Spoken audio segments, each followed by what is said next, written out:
सुतं शोकविनाशकारकं नमामि विघ्नेश्वर पादपङ्कजम्। त्वमेव माता च पिता त्वमेव बन्धुश्च सखा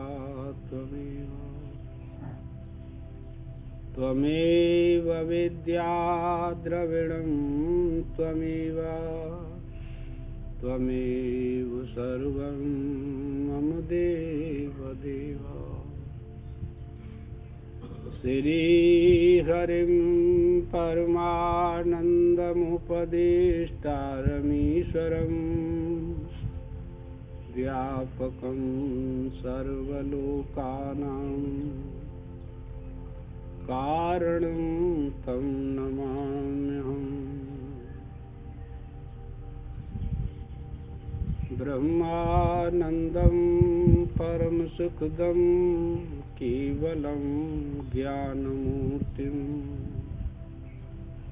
द्वन्द्वातीतं गगनसदृशं तत्त्वमस्यादिलक्षणम्। एकं नित्यं विमलमचलं सर्वधी साक्षिभूतं भावातीतं प्रगुणरहितं सद्गुरुं तं नमामि। मूकं करोति वाचालं पङ्गुं लङ्घयति गिरिं यत्कृपातमहं वन्दे परमानन्दमाधवम्। चैतन्यं सर्वगमं सर्वं सर्वभूतगुहाशयम् यत् सर्वविषयातीतं तस्मै सर्वविदे नमः।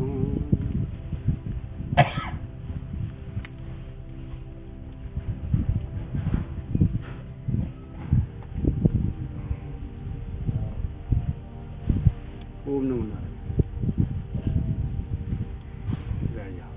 वहीं बैठ के तो और माथे आसन ले आओ, चाहे गद्दा बैठ जाओ, यहीं बैठ जाओ, ठीक है। ये तो कट्टर है, रोज वहां में देखे तो बहुत कट्टर है, मर जा।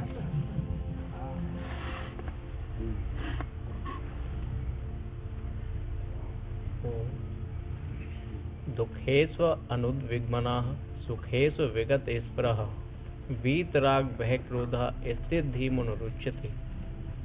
आध्यात्मिक आदि तीनों प्रकार के दुखों के प्राप्त होने में जिसका मन उद्विग्न नहीं होता। अब देखो, तीन प्रकार के दुख बताए शास्त्र की दृष्टि से। तीन प्रकार के दुखों के अंतर्गत शारीरिक दुख भी आ जाते हैं, मानसिक दुख भी आ जाते हैं और वाणी के दुख भी आ जाते हैं। तीन प्रकार के दुखों का वर्णन किया शास्त्र ने, भगवान कृष्ण ने, कि ये तीन प्रकार के दुख होते हैं। अध्यात्म, अधिभूत, अधिदैव। वो कहते हैं तीन प्रकार के दुख उसके पास यदि आए। अब किस पुरुष के लिए बताते हैं इन बातों को? जिनको अपने स्वरूप का ज्ञान हो गया है, जिनकी मोक्ष मार्ग में प्रवृत्ति है और मोक्ष जिनका शुरू हो गया, उसके पास तीनों प्रकार के दुखों में से किसी प्रकार का दुख आए पर वह विचलित नहीं होता, छोड़ता नहीं। ये तात्पर्य निकला है। क्यों? शरीर का अध्यास चला गया और ये तीनों दुख शरीर के अध्यास में ही रहते हैं। ये तात्पर्य। अब अध्यास उसका निवृत्त हो गया।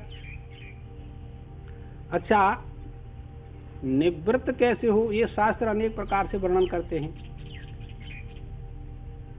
तो हमको यह देखना चाहिए, जो मोक्ष चाहते हैं पुरुष, स्त्री हो कि पुरुष हो, कोई हो, के शब्द का वस्तु के साथ संबंध कैसा है? नित्य संबंध है, अनित्य संबंध है, कैसा संबंध है ये बताओ। ये विचार करना चाहिए ना कि अनित्य संबंध है।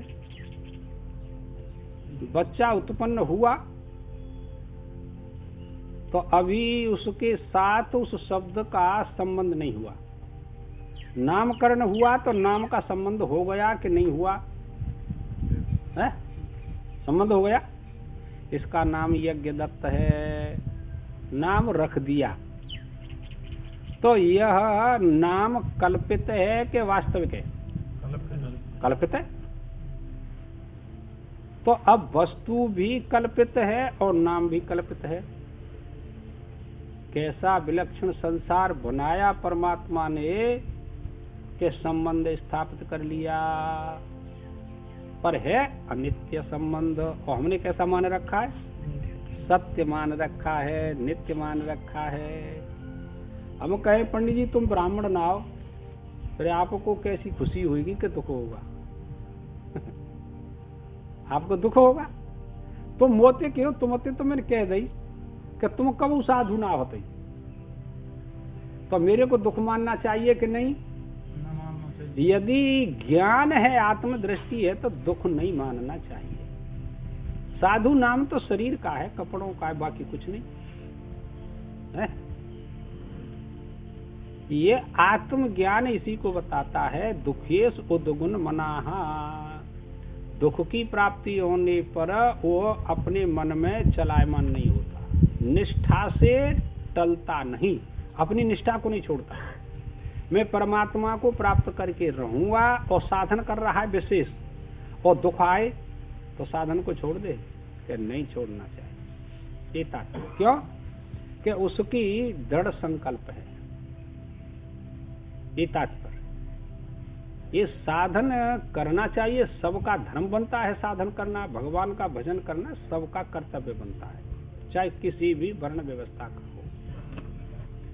और धर्मेण धारिते विश्वम, धर्म के द्वारा यह संसार धारण किया हुआ है, ये तात्पर्य निकला। अब आप देखो, सावधानी पूर्वक सुनना चाहिए। धर्म का और मोक्ष का कार्य कारण भाव है कि नहीं? ये देखो, अब वही पंडित जी बहुत दिन लगेंगे, वहाँ सूक्ष्म वृत्ति नहीं पहुंची आपकी। अरे पहले सुन तो लेगे तो हम समझ रहे हैं, तुम कह रहे का। हमने पूछा किसी उद्देश्य से कि धर्म का और मोक्ष का अपनी आत्मा का कार्य कारण भाव होगा, तो ये बात बताई भगवान ने कि सर्वधर्मान परित्यज्य। फिर आपने कार्य कारण भाव कैसे मान लिया? ये मोक्ष के साथ कार्य कारण भाव पंडित जी नहीं है। तो अरे हम सुनो पहले, उसका किसी के साथ कोई संबंध नहीं है। ये संबंध ही अध्यास होता है। 100 बार पूछ लो पर आप उसको देख नहीं सकते। देखिए, कार्य कारण भाव होता तो भगवान कहते कि उसका त्याग नहीं करना चाहिए। 66वां श्लोक 18वें अध्याय का, सर्वधर्मान परित्यज्य। कार्य कारण भाव कहाँ हुआ? तो फिर धर्म का पालन नहीं करना। और ये भी कहा कि धर्म के त्याग करने से मोक्ष लाभ प्राप्त नहीं होता। तो ऐसा लगता है कि कार्य कारण भाव है, ठीक है ना, पर वो केवल अंतःकरण की शुद्धि मात्र है, मोक्ष के लिए वह मार्ग नहीं है। कार्य कारण भाव उसमें तो बनता ही नहीं। देखिए, धर्मम कृताकृत अधर्मम कृताकृत, वेद की श्रुति तो यह कहती है। आपने पढ़ा नहीं है ना, तो सुन तो लो। कि धर्म के साथ उसका कर्ता करण भाव नहीं, कि तुम धर्म करो क्या धर्म करो, अधर्म कर्ता कर, अधर्म के साथ भी उसका कर्ता भाव नहीं। वो तो एक असंग वस्तु है। भूतकाल में, वर्तमान काल में, भविष्य काल में, तो इन कालों के साथ कोई संबंध है उसका? कोई संबंध नहीं। जब आप नहीं थे तब भी हुआ था, और अब आप हैं, अब भी है, और भविष्य में भी रहेगा। पीछे जो ये बात बताई, देहिनो अस्मिन् यथा देहे कौमारम यौवनम जरा तथा देहांतर प्राप्ति धीरस्तत्र न मुह्यते। धीर पुरुष, विचारवान पुरुष, विवेकी पुरुष मोहित नहीं होते। किसमें? कैसे? इस शरीर की बालकपन अवस्था, कुमार अवस्था, जवानी अवस्था, वृद्धावस्था होती रहती है, पर आत्मा की अवस्था नहीं होती।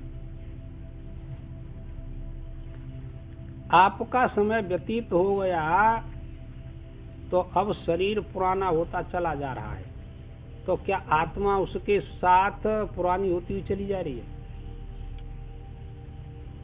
तो भूत के साथ भी, काल के साथ उसका कोई संबंध नहीं हुआ। वर्तमान में आप सुखी दुखी होते हैं, यही तो अध्यात्म दुख है कि वो सुखी दुखी नहीं होती। भविष्य में भी वो एक जैसी रहती है। भूत, भविष्य, वर्तमान, तीनों कालों में आत्मा में कोई फर्क नहीं पड़ता। यही सत्य का लक्षण होता है। त्रिकाल अबाधित्वम सत्यत्वम। तीनों कालों में जिसका नाश न हो वह सत्य होता है। और एक बात बताऊं, हम विकारवान वस्तु को भी परिणाम में क्या कहते हैं? सत्य कहते हैं। परिणामी उपादान कारण को लाएंगे तो कारण सत्य प्रतीत होता है। यह भी शास्त्रों में लिखा है। जैसे पृथ्वी सत्य है, उसके कार्य मिथ्या है। आ रही समझ? तो पृथ्वी सत्य हुई ना, ऐसे ही सबको जान लेना। तो परिणामी भी सत्य कहते हैं कि ये सत्य है। अणु परमाणुवादी जो कहते हैं ना, वो सृष्टि की संरचना में कि ये सत्य हैं। आपने सुना है पर सीखा नहीं है अभी। तो वो कहते हैं कि विकारवान वस्तु का जो परिणाम है, अधिष्ठान है, वो सत्य होता है उनके मत में, सिद्धांत में नहीं। हमारे वेद मत में तो देखिए, आप लोग बहुत प्रयत्न पूर्वक आते हैं। अब से आगे भविष्य में ऐसा समय आएगा, इस वेद ज्ञान को कोई सुनने के लिए तैयार नहीं होगा, और जो सुनाएगा उस पर मार पड़ेगी कुछ दिन पीछे। देखिए आप लोग कितने मत चल रहे हैं। कोई मत कहता है मंदिर में कुछ नहीं रखा है, कोई कहता है माला चंदन यज्ञोपवीत में कुछ नहीं रखा है, कोई कहता है स्नान करने से क्या लाभ होगा, यज्ञ से क्या लाभ होगा।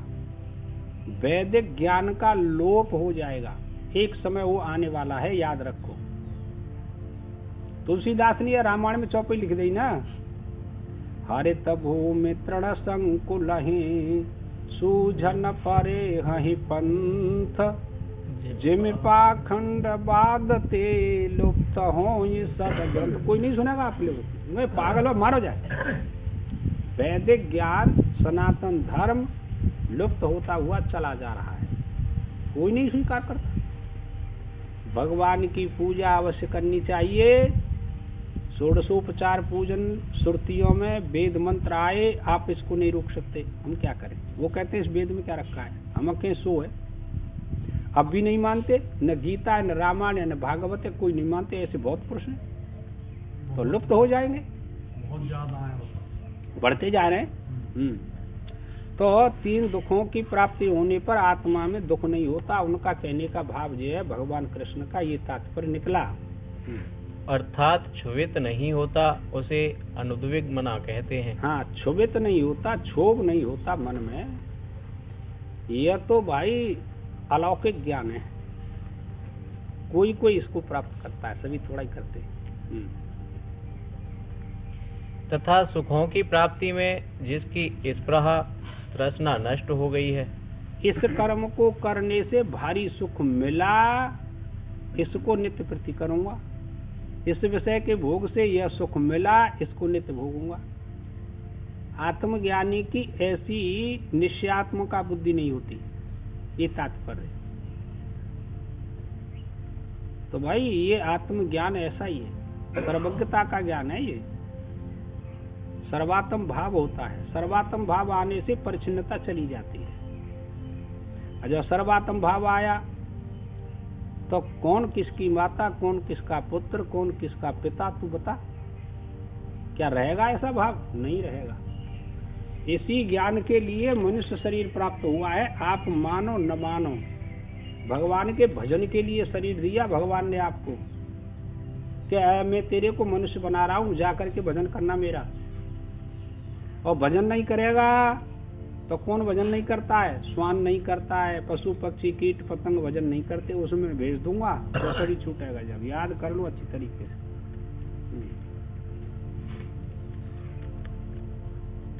अर्थात ईंधन डालने से जैसे अग्नि बढ़ती है, वैसे ही सुख के साथ साथ जिसकी लालसा नहीं बढ़ती, वह विगत स्पृहा कहलाता है। स्पृहा रहित का अर्थ कर दिया। विगत स्पृहा माने है फल इच्छा से रहित। सुख मिला किसी से, उसकी भी इच्छा जागृत नहीं होती कि इससे मुझे सुख मिल रहा है, इस वस्तु को देखिए। विचारशील पुरुष इसका विचार करते हैं। आप लोगों की गलती नहीं, ये माया ऐसी। आपने सुख का साधन मान करके किसी का संग्रह किया अपने पास, किसी वस्तु का। अब संग्रह करने में कितना परिश्रम लगा।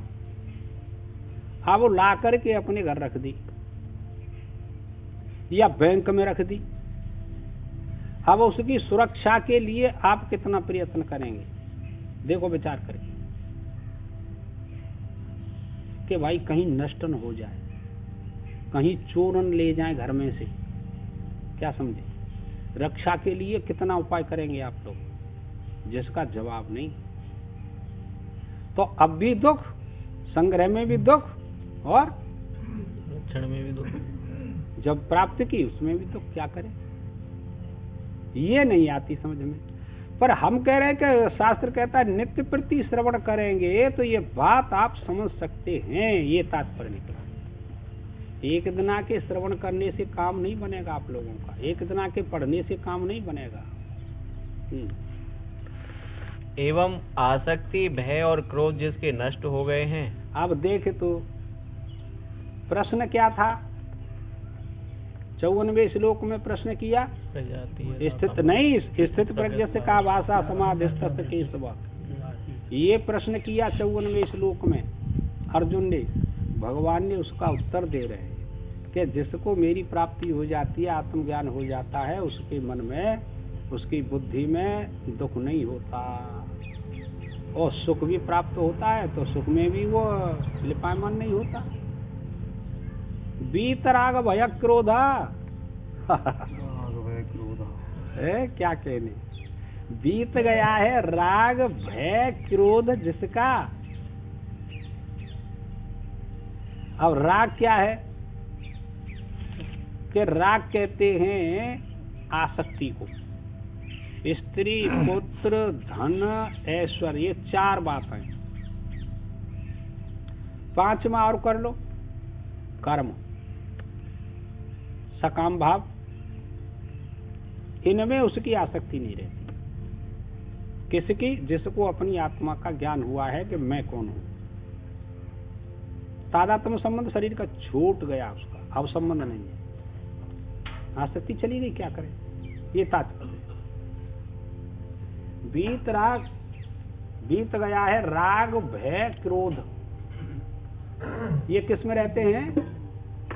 ये आपके मन में रहते हैं, अंतःकरण में रहते हैं, बुद्धि में रहते हैं, इंद्रियों में रहते हैं।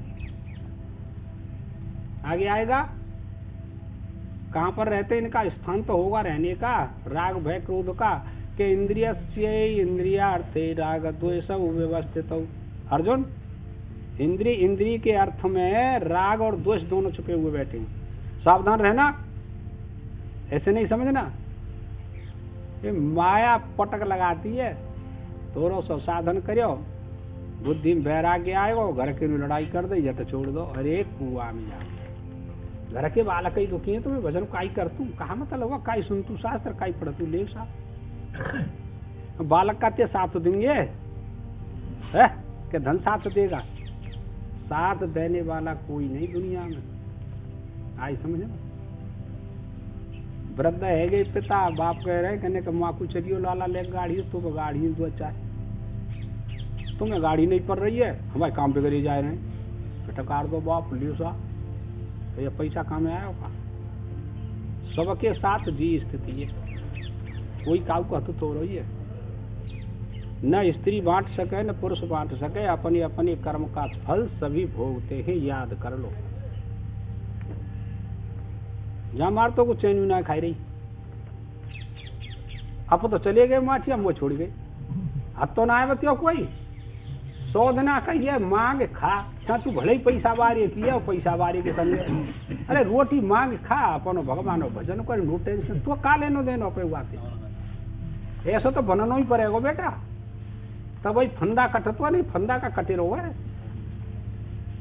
हाँ ले जाए तो ठीक है, न ले जाए ठीक है, नाराज काई तू होते बस, चल मोहिते है कि चल बैठ, डिस्टर्ब मत करे, माँ बैठ, चल माँ बैठ बड़े, अरे अरे पढ़ाई चलिए माँ बैठ।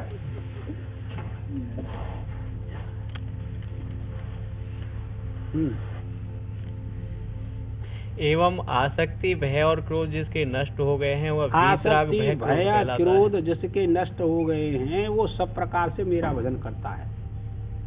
सोवत जागत ओठत बैठत नाम और कह गए नानक सद गए सबके काम।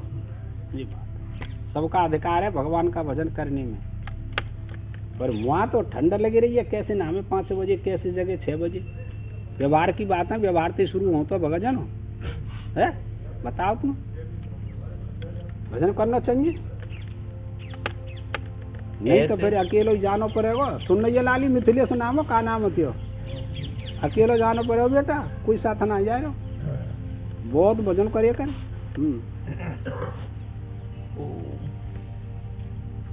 ऐसे गुणों से युक्त जब कोई हो जाता है, हाँ, तो वह स्थिति यानी स्थित प्रज्ञ और मुनि यानी सन्यासी कहलाता है। तो सन्यासी मुनि स्थित प्रज्ञ 3 विशेषण दिया, वो ऐसा हो जाता है, उसे कोई चिंता ही ना है, ये बात है। और ऐसा कहाँ जाए कि होगा, अयोध्या में के काशी में के मथुरा के वृंदावन, यहीं बैठे, ऐसा तो यहीं बैठ के है जाएगा, या सुनते ही सुनता कहूँ जाए भी जरूरत ना है। मन मार सूरत लियो डाट, घर बैठे बनो फकीर रे, मन मार सूरत लियो डाट। दृष्टांत दे, जैसे पानी भरे पनिहारी, हाथ छोड़ बतराए रही ठाड़ी, जाको ऐसो डट्यो शरीर रे, मन मार सूरत लियो डाट, घर बैठे बनो फकीर। पहले पानी लाव करती भर के, अब तो घर घर नल है गए, 2 बर्तन ऊपर धरे, बगल में छोरा लगे रहो, हाथ में बाल्टी, अगारते दूसरी आएगी जब बतराए भी लग गई। बर्तन ना पकड़ रखे, बर्तन नहीं पकड़ रखे और बतराए रही, बड़ी समस्या लग गई। मुँह बैठो परी, मुँह बैठो परी, बैठो ऐसी है मने तुम कर लियो का नुकसान है रो।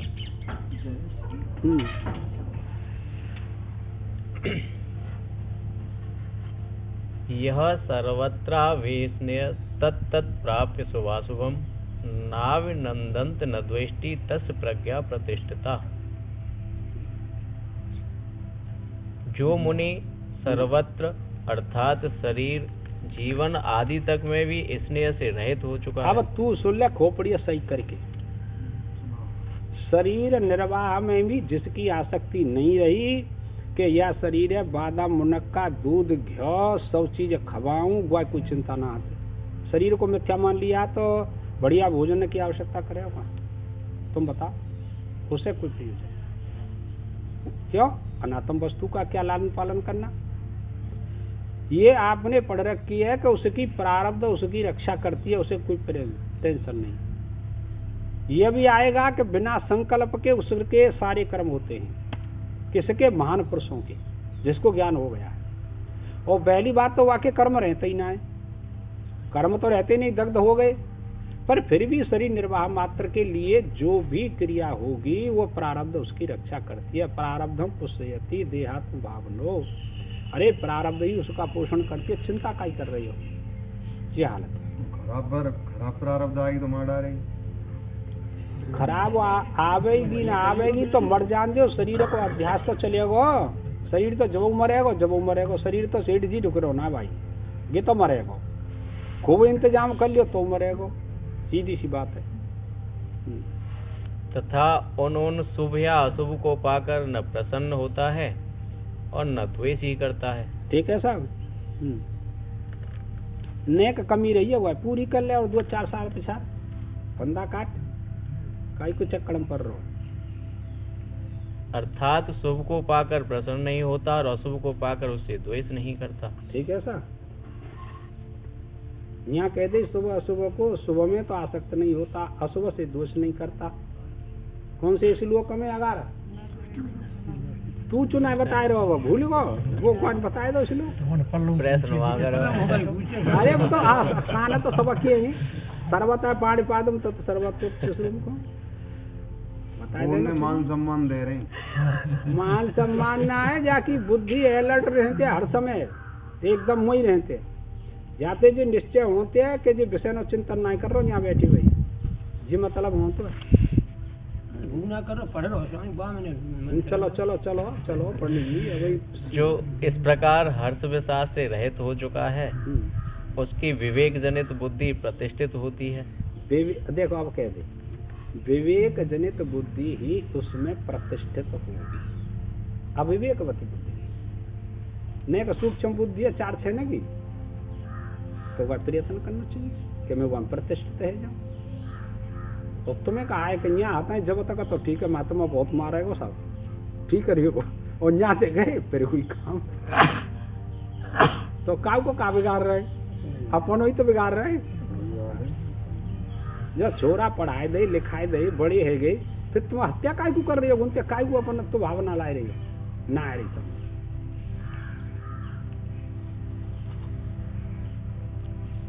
हाँ सुनोगे, एक बालक आयो और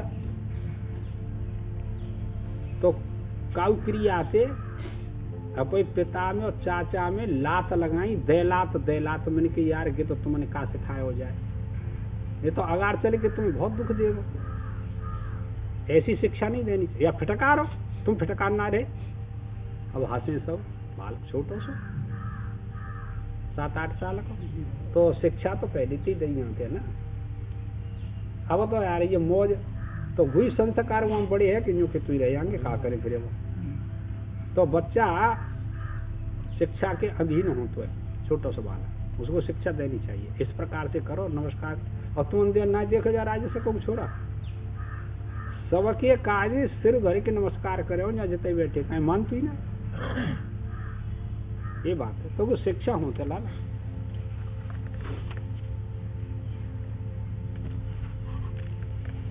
यदा संहर्ते चायम कूर्मो अंगानीव सर्वसः इंद्रियार्थेभ्य तस्य प्रज्ञा प्रतिष्ठिता। जब यह ज्ञान निष्ठा में स्थित हुआ सन्यासी, हाँ तो सन्यास का मतलब ही ज्ञान निष्ठा है। निष्ठा का अर्थ क्या हो तो है? निष्ठा का अर्थ होता है पराकाष्ठा को जिसकी बुद्धि पहुंच चुकी है, जिसने अपने को आत्मा में दृढ़ निश्चय कर लिया है कि मैं आत्मा हूँ। किसी प्रकार का दुख आया, अध्यात्म अद्भुत अद्भुत किसी प्रकार का दुख आए, वो निष्ठा से विचलित नहीं होता, इसीलिए उसको निष्ठा कहते हैं। याद करना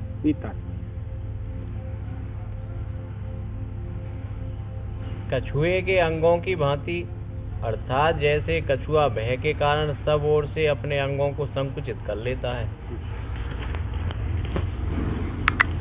ये तो कछुआ बढ़िया है, कछुआ कैसे बढ़िया चले, वही कमर पर ने तुम उंगलिया लगा दियो तो बाहर पानी निकाल के चल रही हो, जट भीतर ले जाओ तो सब उनको जो मारे भय हो ना,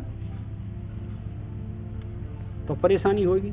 हमें तुम्हें जीव ज्ञान ना हो तो कि नरक में जाना पड़ेगा, विषय ने भोग के झूठ बोल के बेईमानी करके हतव है, नहीं तो वहां में इंद्रियों ने हटा ले तो वह ज्यादा ज्ञान होगा हमें ज्ञान हो। और तुम देख लो विचार करो, यदाते कुर्वो अंगानी में सर्वथा, कछुआ संपूर्ण अंगों को समेट करके अंदर रख लेता है। ऐसे ही ये साधक जो साधना करता है परमात्मा की प्राप्ति के लिए, जो भजन करता है, यज्ञ दान तप करता है, याद कर लो संपूर्ण इंद्रियों को समेट करके अपने मन में स्थित कर लेता है। क्यों? कि इंद्रियां अपने विषय को मन के आश्रय से ही तो ग्रहण करती हैं। मनसष्ठान इंद्रियाणि, तो मन में सब इंद्रियों को और ले कर लेता है, और इंद्रिय मन में ले और मन बुद्धि में ले और बुद्धि आत्मा में ले कर दिया। ये स्थूल दृष्टि है। तो जब आत्मा में संपूर्ण लय हो गया, उसे कोई परेशानी ना है।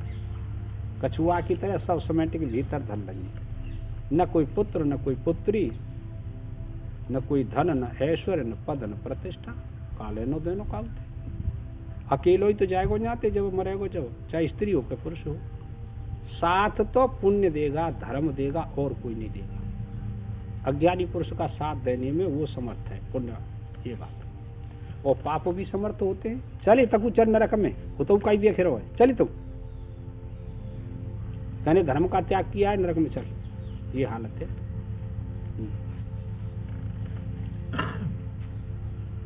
भय के कारण सब ओर से अपने अंगों को संकुचित कर लेता है। उसी तरह संपूर्ण विषयों से सब ओर से इंद्रियों को खींच लेता है। कौन? ज्ञाननिष्ठ सन्यासी। ज्ञाननिष्ठ सन्यासी, जिसको अपनी आत्मा का ज्ञान हो गया है कि मैं आत्मा हूँ, इसमें वो इंद्रियों से विषयों को नहीं भोगता वाला। अब वही तो आँख देख हुए काज लालायता है, माँ कैसे बन रहे होंगे, माँ कैसे होंगे, कैसी कारीगरी है, आँख लालायत होती है। उसके देखने की तो इच्छा है। तीर्थ करने से पुण्य भी मिलता है, समझे। और तीर्थ में जाकर के कोई पाप करे तो उसके समान वज्र पाप हो जाता है। तीर्थ में जाकर के तुम शराब पियो, व्यभिचार करो, उसके मुकाबले और कोई पाप नहीं होता। ये तात्पर्य। अज्ञानी पुरुषों के लिए सारी व्यवस्था है लाला। भली भांति रोक लेता है, तब उसकी बुद्धि प्रतिष्ठित होती है। तब इसका निश्चय कर पाती है शुद्ध बुद्धि। शुद्ध बुद्धि करने के लिए निष्काम कर्मयोग करना चाहिए। कर्मयोग के विषय में गीता में कितना इसमें आया विश्लेषण, ओहो हो, क्या कहें। कर्म योगी को भी योगी कहते हैं, उसको भी योगी कहते हैं।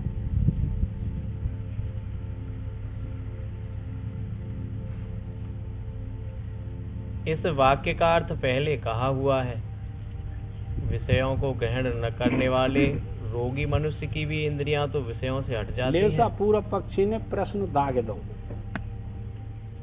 कि तुम आत्मज्ञानी के लिए कहते हो कि संपूर्ण इंद्रियों को हटा लेता है विषयों से, और काउ के रोग हो जाए तो भूत हटा ले तो अपनी इंद्रियों का वो बुखार आ जाए तो गुरु कैसा लगेगा, कैसा लगेगा गुरु, करवो लगेगा। बिना तू पहले मत्ता पे हाथों से क्या मर जाएगी, ले जा बालक नुमा, हाथ बढ़ रही है, जा रे चली चिल्ला पापा बेटा लग गई होगी, जाड़ लग गई होगा, जा आग जल रही है, हाथ से बढ़ रही है ना, तो बैठ जा, मैं क्या करूँ फिर, वो छोरा ना लाई कल परसों हल्ला कर रही हो, जा लगा इधर ही खिल्ला क्या लगा।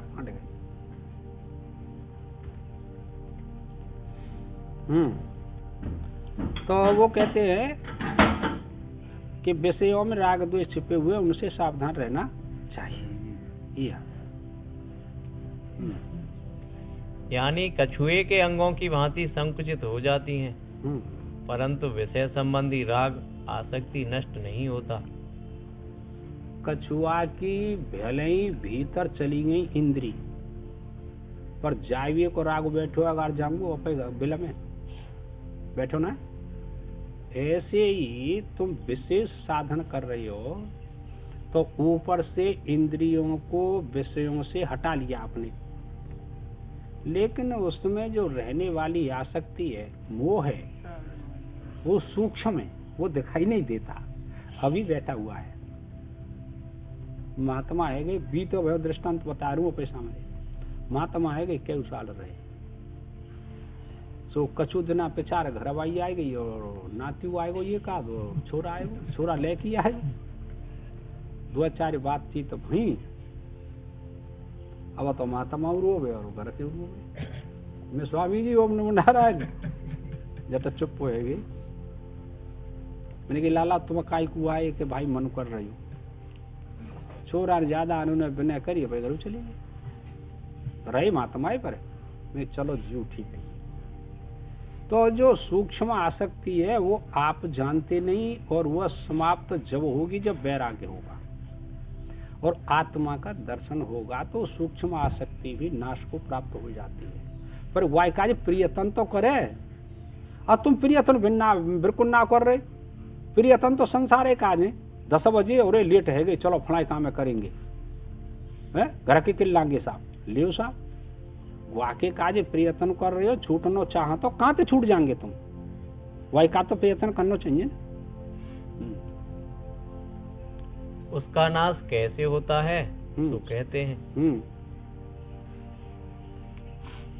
विषया विन वर्तन्ते निराहारस्य देहिनः रसवर्जम रसोऽप्यस्य परम दृष्ट्वा निवर्तते। अब देखो ऊपर से अगर आवे वो श्लोक, कौन सा श्लोक है? हाँ, अब के तो बराबर की जोट रहेगी। तो तीसरे अध्याय को 6वां श्लोक है, कर्मेंद्रियाणि संयम्य ये आस्ते मनसा स्मरण। ऊपर से कर्मेंद्रियों को, ज्ञानेंद्रियों को तो कंट्रोल में कर लिया आप लोगों ने, पर सूक्ष्म आसक्ति रहने के कारण विषयों का चिंतन करते रहते हैं। आरी समझ? वो कैसे पुरुष हैं? दंभी, ढोंगी, मिथ्याचारी, पाखंडी। म्यो नाम मत लीजिए भाई कि तुम कह रहे हो, क्या में लिखी रही है, तुम पढ़ी लो, तुम पढ़ी रही हो, वो कह रहे ऊपर ते तो तपस्वी को वेश बना लो, वो भीतर चिंतन कर रहा है कि कैसे पछाड़ूंगा। कालने में उदाहरण हुआ, कालने में को हनुमान जी गए बूटी ले काजे, बीच में कालने में बैठे, वो साधु बन के साधु को वेश बना लो। हनुमान जी ने कही सस्ता ने कहा जाता उतर पड़े, योग सिद्धि अड़िमा लगमा गरिमा प्राप्ति पराक्रम में अष्ट सिद्धि हनुमान जी ने कहा। वहां ने कही तो भैया हनुमान जी ने कही भूख लग रही है, कछु महाराज हथुआ का। वहां तो महात्मा समझे हनुमान जी ने कहे, महात्मा लत्ता पहन रहा के सन्यासी के सिद्ध महात्मा, हाँ खाए काज दूंगो। वह तो देर करनी ना कैसे न लेके आवे, के पहले नहाया जब दूंगो। हनुमान जी ने विचार करो, नियम संयम बार हो महात्मा, बहुत अच्छा हो तो सो नहावे काज गई तालाब में, के कहा तालाब के जरो पीछे चले जा, झोंपड़ी के चले गए हनुमान जी। नहाए रहे सो मछली आ गई पामतर, वह इस तरह आपो मछली है आई, समझ में पामतर आई। हनुमान जी ने कही मछली है, क्या तो स्पर्श करो हनुमान जी को, जब शरीर छोड़ दो, शरीर छोड़ दो, अप्सरा बनी। उपदेश करी गई कि हनुमान जी जे कालने में और जे सन्यासी महात्मा ना हतुई कि तुम्हारे मार्ग अवरुद्ध कर रहो है, फिर तुम यूं क्यों कि बूटी ने लावे नहीं, लक्ष्मण जिंदो है जाएगा, रावण ने भेजो है। अच्छा कहा क्या, तो अब कोई बात ना। हनुमान जी स्नान करके आए वो कह रहा हो कि बैठ जाओ ला खाइए दूं कछु, क्या तो कछु उपदेश क्या? हाँ जब मंत्र दूंगा क्या? तो ऐसा में दक्षिणा पहले नहीं तू मंत्र पे छाल ले तू, दक्षिणा ले ले। अब दक्षिणा मारे तो फिर बड़ो खुश हूं तो महात्मा। हनुमान जी ने अपनी पूंछ में लपेट कर 2-3 बेर मारे, उस प्राण पकड़ उड़ गए। जाको मतलब का भयो कि जे भयो ढोंग को काम, ढोंग कब तक चलेगो कि जब तक चल जाए, जब तक वरे अंतन होय निवाहु और काल नैन जिम रावण राम। ऊपर ते तो राम राम सा, उनम नाराय सा, और भीतर अरे भैंसो ऐसा ही है। जे कब तक चलेगो, जे काम नहीं चलेगा वही है जे कह रहे हैं। और दो सही बात ना है। विषया विनिर्वर्तनते निराहारस्य देहना, विषय तो निवृत्त है गए ऊपर ते। टीवी देखे वो छोड़ दो, तू खिला नहीं आ जाता, अपन नहीं आ जा, ये तक आ जा, यहाँ कहाँ फिर ये छोड़ नहीं आ जा, यहाँ गोलियां मारते तकत पैते आसन लिया बेटा, कहाँ फिर ये मान ही इतना लिया लिया, यहाँ बैठ जाए तो यहाँ साथ में। तो वो कहते हैं कि ऊपर ते विषय तो निवृत्त है जाता है, और उरु सरकार परिवंश रखा है ये हल गया। लेकिन विषयों में रहने वाली जो आसक्ति है, जो रस है, वो अभी निवृत्त नहीं हुआ। आई समझ? तो निवृत्त कब होगा कि जब आत्मा को ज्ञान होगा, सर्वज्ञता को ज्ञान हो जाए। देखत देखत ऐसो देख मिट जाए द्वितीय रह जाए। सब में एक आत्मा ही विराजमान है, दूसरा कोई नहीं, न कोई स्त्री, न कोई पशु, न कोई पक्षी, न कोई देवता, सब में एक आत्मा है। संक्षेप शारीरिक भाष्य की पुस्तक मेरे पास है, उसमें लिखा है जिनको तुम देवता कहते हो अज्ञानी पुरुष, वह दैत्य ही तो है, वो भगवान। कबो को कह दे तू, मैंने कि जे का लिखे दो भैया, और बड़ी युक्ति से लिखी है, मैंने तो तुम्हें सीधी सीधी बता दी। क्यों कि वो तो भारी लोभी होता है देवता, इतना बड़ा कठिन काम है। तो वो ये कहना है कि रस निवृत्त आत्मा का साक्षात्कार करके हो जाता है। अध्यास की निवृत्ति हुई रस चली वैसे निमित्त। फिर उसकी वृत्ति कैसी होती है कि जैसे सुसुप्ति में हो जाता है ऐसी हो, तो फिर संसार का ज्ञान नहीं रहता, कि ज्ञान रहता है पर आसक्ति नहीं रहती उसकी, विषयों को नहीं भोगता, ये तात्पर्य। संकल्प भी नहीं करता किसी की वस्तु के लिए, वो ऐसा हो जाता है। कौन आयो कौन गयो, ये दुनिया है, काले नो देनो कालते। यद्यपि विषयों को ग्रहण न करने वाले कष्टकर तप में स्थित देहाभिमानी अज्ञानी पुरुष की भी विषय शब्दवाच्य इंद्रियां अथवा केवल शब्दादि विषय तो निवृत्त हो जाते हैं। शब्दवाच्य, शब्द स्पर्श रूप रस गंध, शब्दों के द्वारा इनका ज्ञान होता है कि ये कहाँ रहते हैं, इनके स्थान कौन से हैं, और किस प्रकार से दुख उत्पन्न करते हैं, किस प्रकार से सुख उत्पन्न करते हैं। ये सारी व्यवस्था इस गीता के अंतर्गत है। तो क्या उसके अंदर भी ऐसी उत्पत्ति होगी आत्मज्ञानी के? ना, उसको कोई प्रयोजन नहीं, सबका नाश कर दिया उसने अपनी ज्ञान दृष्टि से। परंतु उन विषयों में रहने वाला जो रस अर्थात आसक्ति है, रस माने आसक्ति है, उसको छोड़कर निवृत्त होते हैं, निवृत्त हो जाते हैं, फिर आसक्ति नहीं रहती किसी वस्तु की। देख जाको दृष्टांत कितनी बार सुन लो तेने, भर्तहरि गोपीचंद महात्मा है गई, समझे? तो भर्तहरि की गुफा ना देखी तुम्हें महाकालेश्वर उज्जैन में, हमन देखी हमारा रहे हम 23 दिन। तो भर्तहरि जंगल में निकल आए, महात्मा है गई, उस गुफा में रहते थे। थोड़ा गर्मी का टाइम था, तो झट चल गए, जा रहे, वर्षा होने लगी, भयंकर आंधी चली। तो नदी के किनारे किनारे चल रहे, बादल झुकाए, बादल झुकाए, कबो बिजली तड़क जाए और कबो बंद है जाए। तो जैसे ही बिजली आकाश में चमकी, प्रकाश हुआ, तो चले का है सामने 4 कदम पे हुआ है लाल पर्यो दिखाई दे भरतरिए। उन्होंने देखा लाल पर्यो है, तो वो तो राजा है ना, राजा छोड़ के महात्मा भाई वाने के लाल पर्यो भाई कहाँ पे गिर गो हो। अब अंधकार है वो फिर न दिखो, इतनी देर में 2-4 कदम और चले गए, फिर चमकी बिजली वाने के जिरो सो न्योर के गुंडो मारियो हाथ, बूंदो तो पड़ रही सो हाथ मारियो वहां पे लाल पे जट सब वो हाथ सनी गो वाने के पल्ले पड़ गई भाई, फिर चमक गई। देखियो तो हाथ हो तो काव की पान की पीत पड़ी, वाने के मर गए ठोर। इतने लालन छोड़ के आयो खजानिए में, जा एक लाल ही ऊपर हाथ मारियो, जाते कहता है रस, जाते कहता है आसक्ति। आसक्ति न होती तो वहां पे हाथ मारते का। इस आत्मज्ञान को ऐसे नहीं समझना आप लोग। दूसरा दृष्टांत, राका बांका दोनों पति पत्नी है, रास्ता में पैदल जा रही, रे तो नंगे पामन दोनों,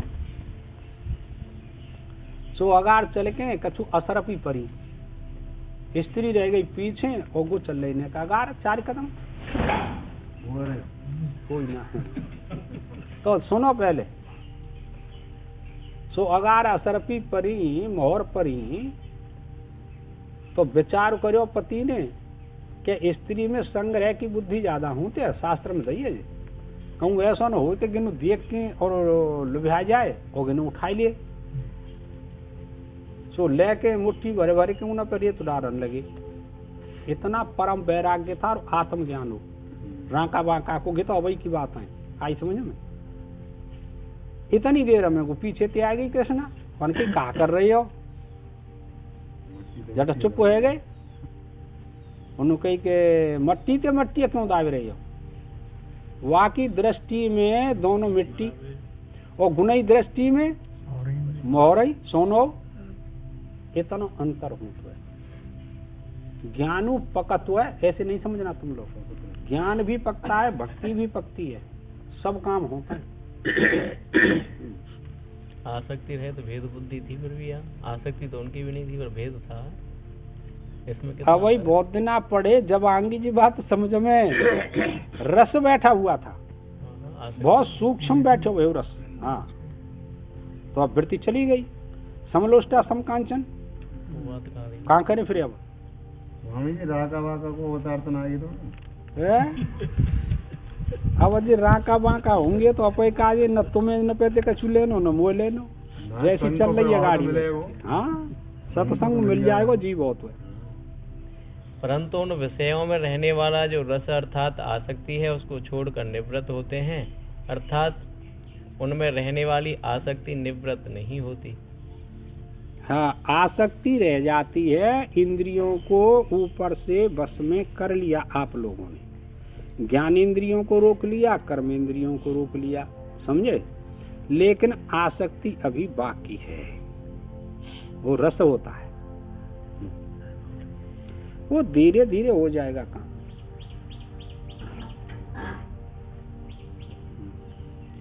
रस शब्द का या लगायो क्यों ना तेरे। अच्छा अच्छा, मुझे धर दियो जी।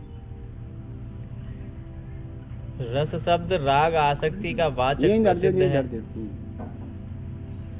क्योंकि स्वर से प्रवर्तो रस को रसज्ञ। झोला ले गो कुत्ता, चल चलो। हाँ, वो कोई बात नहीं।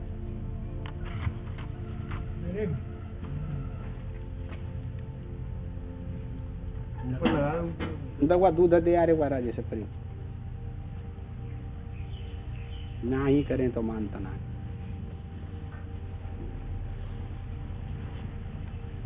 क्योंकि स्वरसेन प्रवर्तो रस को रसज्ञ इत्यादि वाक्य देखे जाते हैं। रस के वाक्य दें, ये समझने के कार्य।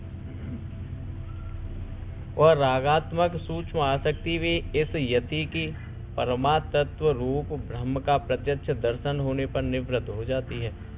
अवगे निवृत्त कब होगी आसक्ति? महान वैराग्य होगा तो आत्म साक्षात्कार किसी को हो सकता है, और आत्म साक्षात्कार हो गया तो यह रस भी निवृत्त हो जाता है, फिर रस भी नहीं रहता। लाख भी रखियो वक मतलब पर कोई नहीं तो ये अपनी ओर खींच लेते हैं।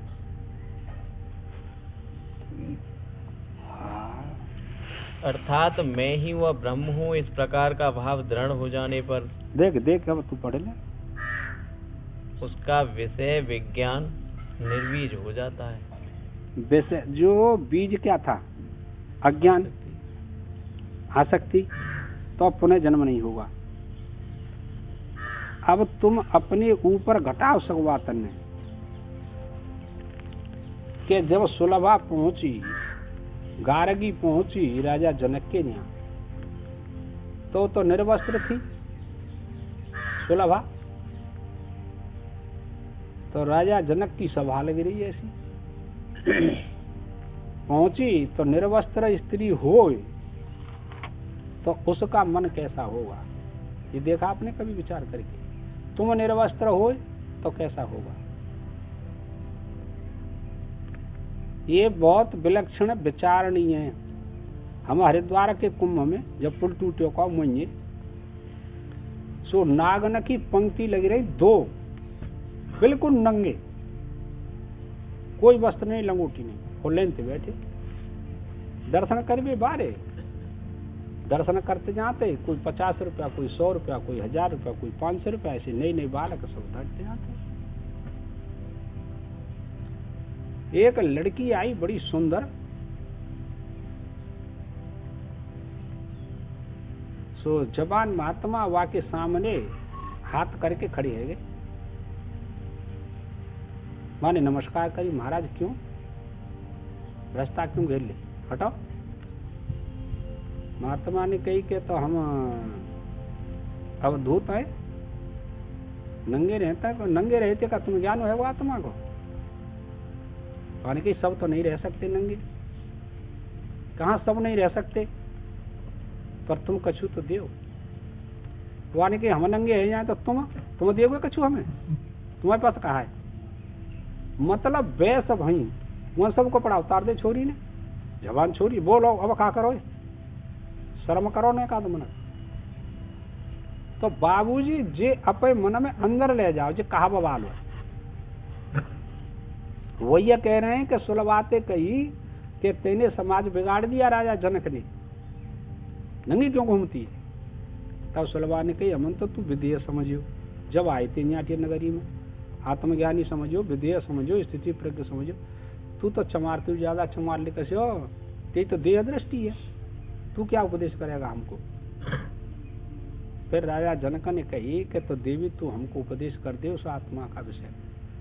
वो आत्मा कैसी है कि न तो कर्म के साथ संबंध, न अकर्म के साथ संबंध है, न करता है न भोगता है।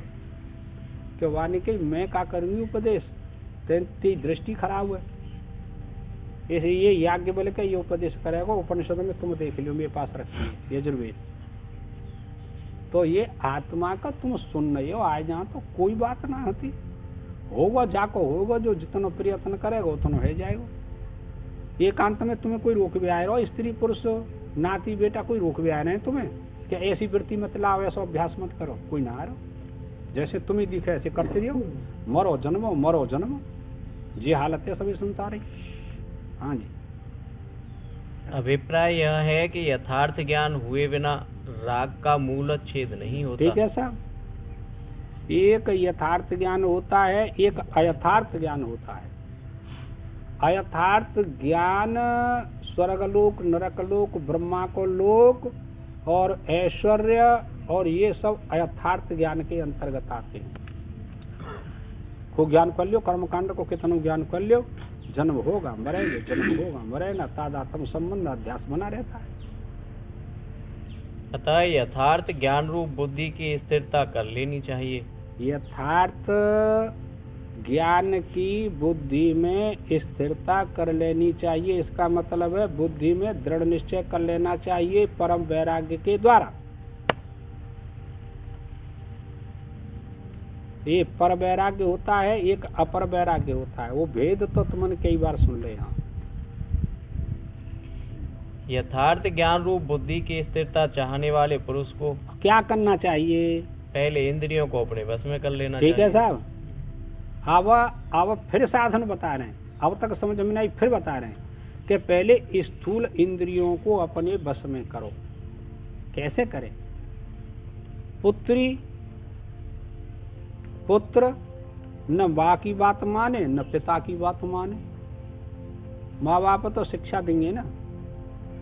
पुत्र में पुत्री में दो चांटे लगा में माँ बाप तो हित के लिए का हित के लिए बताओ? हित ही होगा। और लड्डू पेड़ा खवा में अपने पुत्र पुत्री ने तो हित के लिए का हित के लिए। दोनों का समान भाव है, माता पिता का समान है दोनों के प्रति, पर वो भेद समझ लेते हैं अज्ञान के कारण। अब ऐसा आएगो जमानो कोई ना मानो काऊ की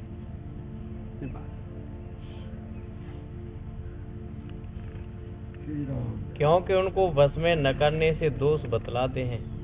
अब इंद्रियों को वश में नहीं किया किसी ने तो फिर क्या दोष होता है ये बता रहे हैं। दोष क्या है? जो वश में न करे इंद्रियों तो इंद्रियों में क्या दोष होता है उसको बताते हैं।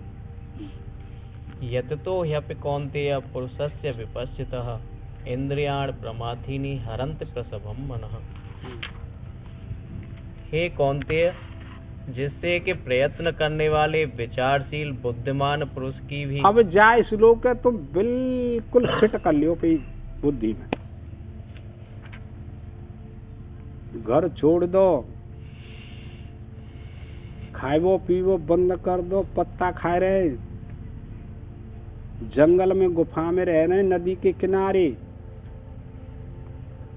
तो इंद्री बस में कर लियो कोई जवाई तो रहेगा वहां तो सब रह जाएंगे। तो प्रयत्न पूरा हुआ कि नहीं?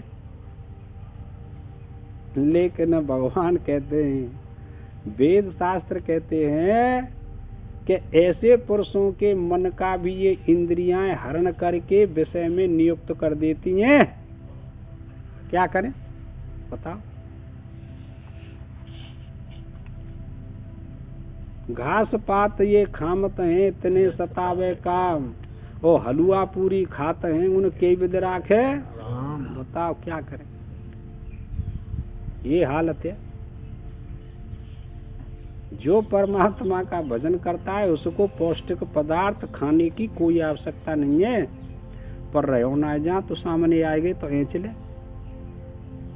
हम वृंदावन 8 साल पढ़े तो जाओ करते खावे काजे तो पंजाबी ज्यादा खवा मत है मालूम। तो घीस आश्रम में जाते हम अखंडानंद के में, एक छोरा ऐसो जिलाली बैठी का अगार तुम्हारी बिल्कुल यही उम्र और ऐसो ही पंजाबियों में। लाला तू तो इतनो छोटो ही महात्मा है वो।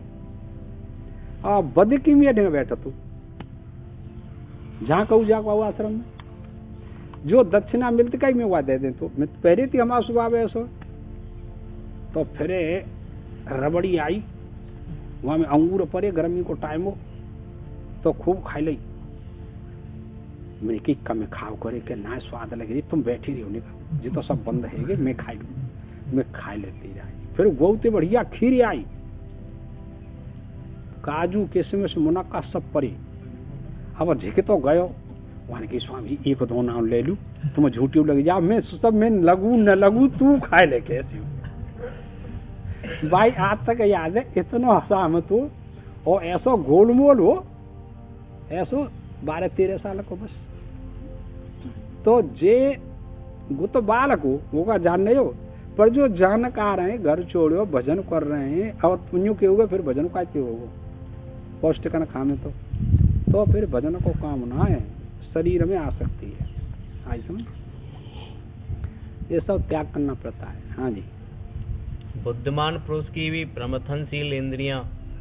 बुद्धिमान यत तो ये पी कौनते या पुरुषस्य विपस्थित है इंद्रियाणी प्रमाथीन हरंत प्रसवम मना।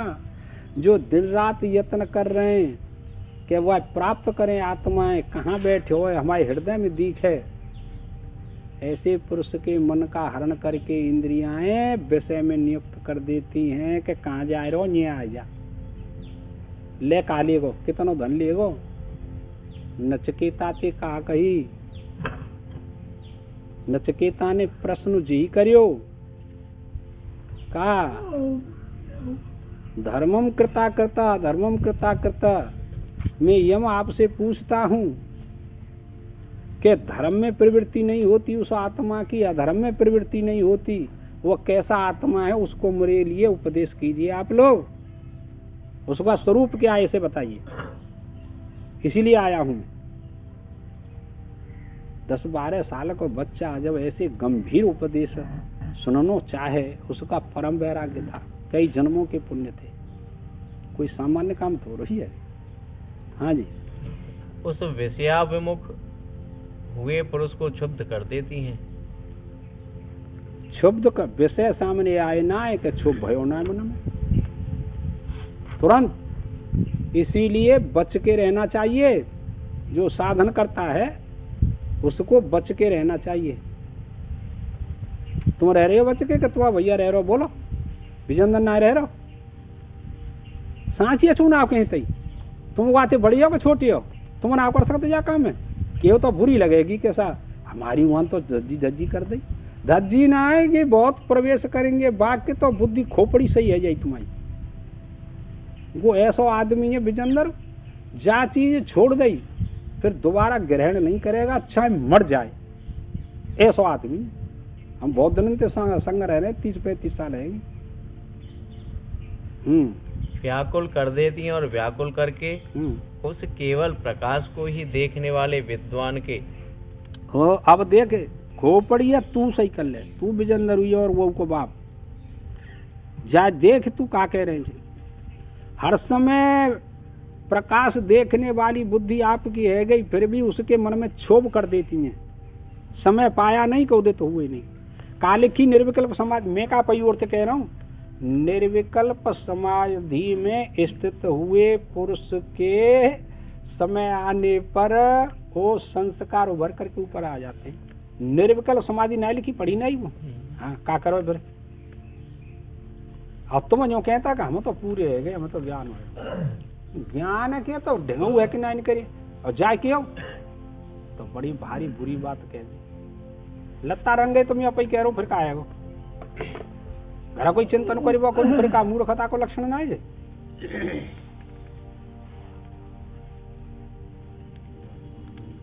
विद्वान के विवेक विज्ञान युक्त मन को भी बलात् विचलित कर देती है। विद्वान विवेकशील पुरुष के मन को भी विचलित कर देती है। आई समझे, श्रृंगी की भृंगी करिदारी, छाल खामते श्रृंगी ऋषि, आई समझ में। और जब आप सरा लेवे काज गई कि वर्षा है जाएगी राज्य में, तो छालते और शहद लगाए दो, वो रोज चाटते माटी छाले खामते और स्वाद मन लगे अलग।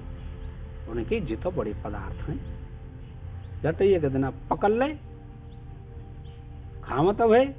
उन्हें कही महाराज तुम श्रृंगी ऋषि हो क्या? हाँ कि जे छाले चुप खा रही हो, आप तो बड़ी स्वाद की छाले क्या, तो हम तुम्हें छालते अलग वो खवाए दें ऐसा पदार्थ के लाओ जट खाई खवाए के जट चल नहीं। उन्होंने कही भाई और दे दियो को, और तो वो आए हमारे टेंट में, राजा ने भेजी ना बंद कर क्या। जंगल में रहने वाले विशेष आत्म प्रकाश को देखने वाले आज पकड़ी गई काय पे, रसना पे। रसना में रस उत्पन्न है वो खाए खाए के जट पकड़ ले, जट अप्सरा का ले आई वहाँ राज्य में ले आई। राजा ने कही भाई हमारे आएगा, बड़ी सेवा करी राजा ने, सो तुरंत वर्षा है। ऐसे ऋषि ने आया था श्रृंगी ऋषि, नव आश्रम देखो तुमने, मन देखो परीक्षितगढ़ है, मेरठ से चले जाओ 20 किलोमीटर परीक्षितगढ़ हम वहाँ रहे। तो आश्रम में टील आए मिट्टी को बहुत ऊंचा नीचे तालाब है मारा करते हैं तो तुरंत वर्षा है मोटर कुछ नहीं। तप में ताकत तो होती है पर निर्वाह है जाए सीधो सीधो तो ताकत है और निर्वाह ना है रो खींच के डालने से माया घटित घटना पटी ऐसी तो फिर वही मट्टी मिला देते आई समझ पर यत्न करते रहो भगवान ही शरण है जाए ना तो ये कछु ना बिगाड़ शरणापन्न को कछु ना बिगाड़ते जे अहंकार वाले को बिगाड़ते दृष्टांत समझ वे रुचि उत्पन्न करने के लिए है ये सब।